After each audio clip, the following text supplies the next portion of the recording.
انگریزی ادب کا طالب علم اور استاد ہوں، لیکن میں نے ان ہستیوں کی جوتیاں سیدھا کرنے کا شرف حاصل کیا ہے۔ ان کی صحبت کا نتیجہ ہوا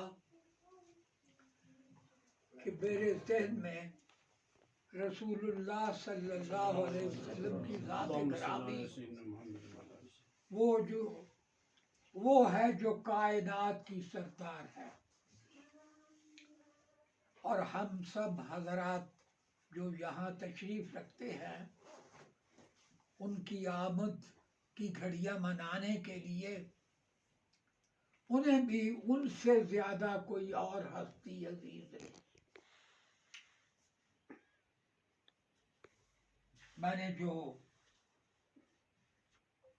سورہ 3 کی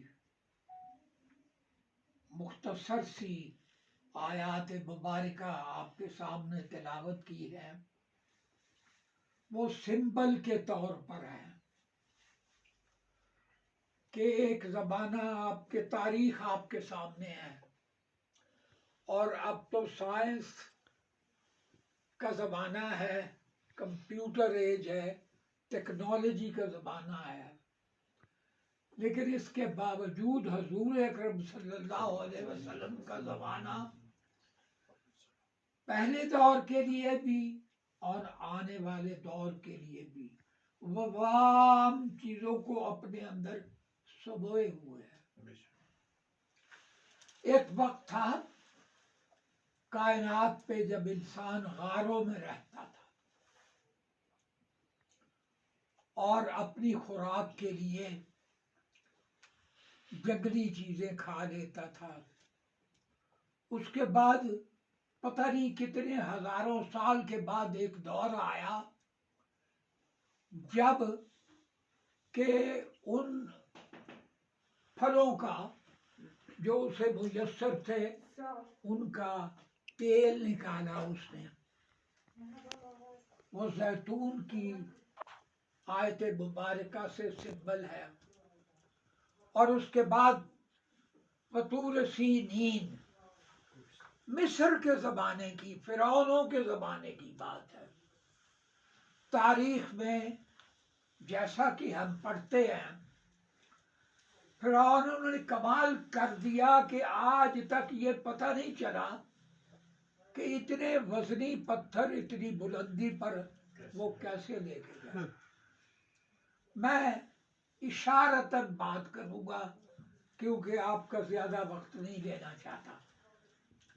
اور پھر کہا وَهَذَا الْبَلَدِ الْأَمِينَ، پھر وہ ہستی جسے صادق اور امین کے نام سے یاد کیا جاتا ہے، اور جو 40 سال کے بعد 40 سال تک اپنی شخصیت کو دکھاتے رہے کہ میں اس قسم کا انسان ہوں۔ عربوں میں بہت برائیاں تھیں لیکن کمال بھی تھا، مثلا شاعری اور زبان کے لحاظ سے ان کا پرانے ادوار میں بھی اور اب بھی کوئی مقابلہ نہیں کر سکتا، لیکن ان کو قرآن پاک جب حضور اکرم صلی اللہ علیہ وسلم کے قلب اطہر پر نازل ہوا تو وہ لاجواب ہو گئے، عاجز ہو گئے۔ انہوں نے کہا اللہ نے کہا ایک صورت بنا کے لاؤ، پھر کہا چلو ایک آیت ہی بنا دو، لیکن وہ عاجز آ گئے اس بات کے۔ ہر حضور اکرم صلی اللہ علیہ وسلم کا زمانہ ہم دیکھتے ہیں کہ اب کئی ایسی چیزیں، مثال کے طور پر ہم جب بچے تھے بازار سے سودا لاتے تھے اور اگر گھی یا تیل لانا ہو تو جب تک کوئی برتن نہ ہوتا تھا ہم نہیں لاتے تھے۔ اب یہ کوئی پرابلم ہی نہیں ہے۔ تو میں نے کہا کوئی میں عالم نہیں ہوں، میں انگریزی کا طالب علم ہوں، لیکن جو مجھے پیش آیا وہ ود ان بریکٹس میں آپ کے سامنے رکھتا ہوں. اللہ تعالیٰ نے یہ شرف عطا فرمایا 2002 میں کہ پہلی دفعہ حج کیا اور مدینہ شریف حاضری ہوئی. اس سے پہلے عمرے کی سعادت مل چکی تھی، لیکن جب حج کیا تو میری بھابھی ساتھ تھی. وہ میرے دوست کی بھابھی تھی، لیکن میرے ساتھ بڑی انہیں پیار اور عقیدت تھی.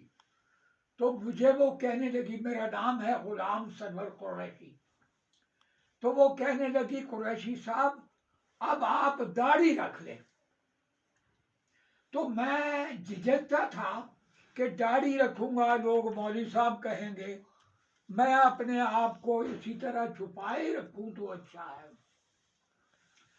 تو جب نماز کا وقت ہوا، حضور کے ہاں حاضری ہوئی، تو میں نے حضور کے سامنے صلی اللہ علیہ وسلم یہ بات رکھ دی کہ میرا دل تو نہیں کرتا کہ اس طرح میں مشہور ہو جاؤں اور لوگ مجھے داڑھی رکھ کر دیکھ کر مولوی صاحب کہیں، تو میں داڑھی رکھوں کہ نہ رکھوں.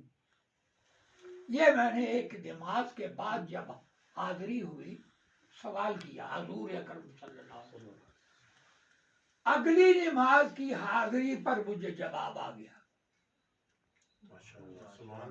اب جواب کیسے آیا یہ ایک ذاتی سی بات ہے، اسے بند ہی رہنے سے تو اچھا ہے. بہرحال حضور کا حکم ہوا کہ داڑھی رکھ لو. میرا شیو کا سامان تھا جہاں میں ٹھہرا ہوا تھا، لیکن اس کے بعد میں نے داڑھی نہیں منوائی کیونکہ حکم تھا حضور اکرم صلی اللہ علیہ وسلم. پھر کئی لوگ بات کرتے ہیں کہ مذہبی لوگ سائنٹیفک نہیں ہیں. میں چونکہ انگریزی کا طالب علم ہوں اور انگریزی ہسٹری بھی میں نے دیکھی، کانسٹیٹیوشنل ڈیولپمنٹس بھی یورپ کی دیکھی. میرا چھوٹا بیٹا عباس وہ امریکن ہسٹری کا بڑا ہی اچھا طالب علم ہے. وہ اکثر باتیں کرتا ہے کہ کہاں چلی گئی دنیا 200-300 سال میں، جنہوں نے ہم پر حکومت کی اور آج ساری دنیا کا ناطقہ انہوں نے بند کیا ہوا ہے. ہر چیز ڈالر کی ٹرمز میں سوچتا ہے بندہ. تو اس لیے میرے ذہن میں ایک بات آئی.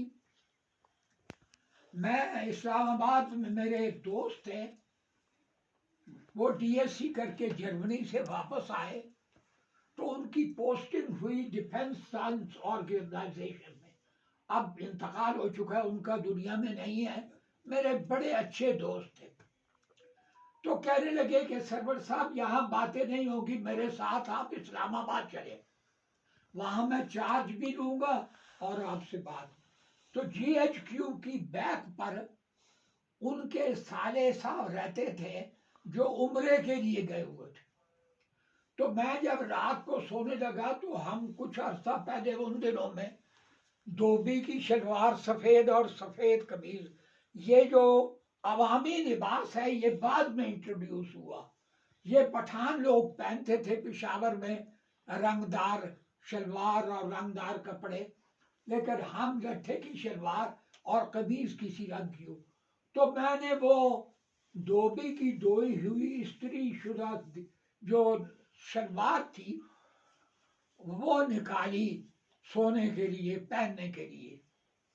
کپڑے اپنے اتار کے، جنوری کا مہینہ تھا، سوٹ میں نے اتار دیا ہوا تھا.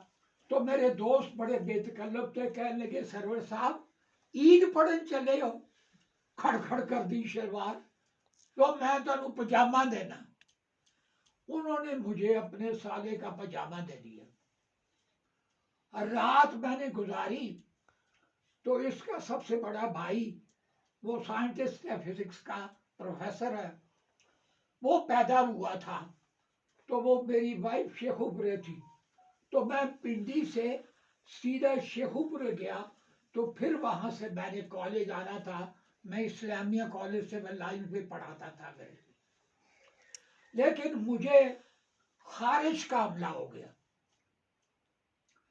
اور آپ کو یہ پتہ ہونا چاہیے کہ اس کا خارش کا جو اٹیک ہوتا ہے وہ پرائیویٹ پارٹس پہ اور نازک جگہوں پر ہوتا ہے. میں تو جناب مجھے پڑھانے کی ہوش نہ رہی، میں اپنے ڈاکٹر کے پاس، دوست کے پاس بھاگا کہ مجھے تو سخت خارش ہو گئی. انہوں نے بڑی باتیں پوچھی. بہرحال تارا میرے کا تیل عموماً نہیں ملا کرتا تھا. معاف کیجئے گا، میں نے کہا تھا میں نے آپ سے باتیں کر سکوں گا، کیونکہ یہ جو عالموں کا سلسلہ ہے وہ تو مختلف ہے، میں کوئی عالم ہے